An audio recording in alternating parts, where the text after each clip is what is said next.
ఎప్పుడైతే నేను లైవ్లో ఏకీభవించడం 50 రోజుల ఉపవాస ప్రార్థనకు వస్తున్నానో అప్పటి నుంచి నా జీవితం మారింది.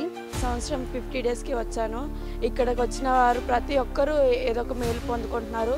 నా జీవితంలో అయితే నేను మునుపటి కంటే ఇంకా బలంగా ప్రార్థన చేయగలుగుతున్నాను, ఇంకా ఆత్మీయులు ఎదగగలుగుతున్నాను. ఉపవాస పండుగల్లో పాలు పొంది దేవుని వాక్యమును ధ్యానించడంలో అయితేనేమి ప్రతి విషయంలోనూ కూడా దేవుని యొక్క ప్రత్యక్షతను నేను పరిపూర్ణంగా అనుభవిస్తున్నాను. పోయినసారి ప్రార్థనకు వచ్చినప్పుడు దేవుడు నా ముందే ఉన్నట్లు నేను ఆ అనుభూతిని నేను పొందాను.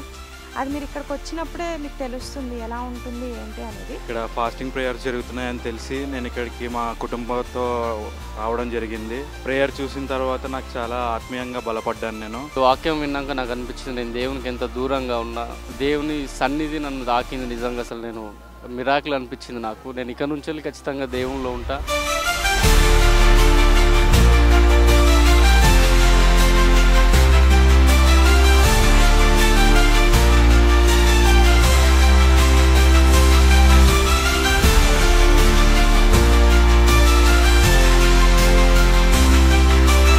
ఆగస్టు 29 అద్భుతమైనటువంటి 50 దినాలు ప్రారంభ సభ.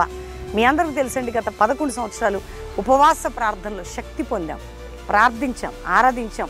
శ్రేష్టమైన వర్తమానాలైన ఏకముగా కూడి చేసి ప్రార్థనలు ఎన్నో విజయాలు పొందాం. కాబట్టి ఆగస్టు 29 ప్రారంభ సభ. ఒకవేళ ఎన్ని దినాలన్నా మీరు ప్రార్థనలు గడపడానికి ఆ 10, 20, 50 దినాలు ఉండే వరకు కూడా ఉండొచ్చు. ప్రభు సహాయంతో మనందరం కలిసి ప్రభుని ఆరాధించి ప్రార్థించడానికి అక్టోబర్ 17 ముగింపు సభ ప్రార్థన చేయండి. దేవుడు మీ అందరినీ కూడా దీవించును.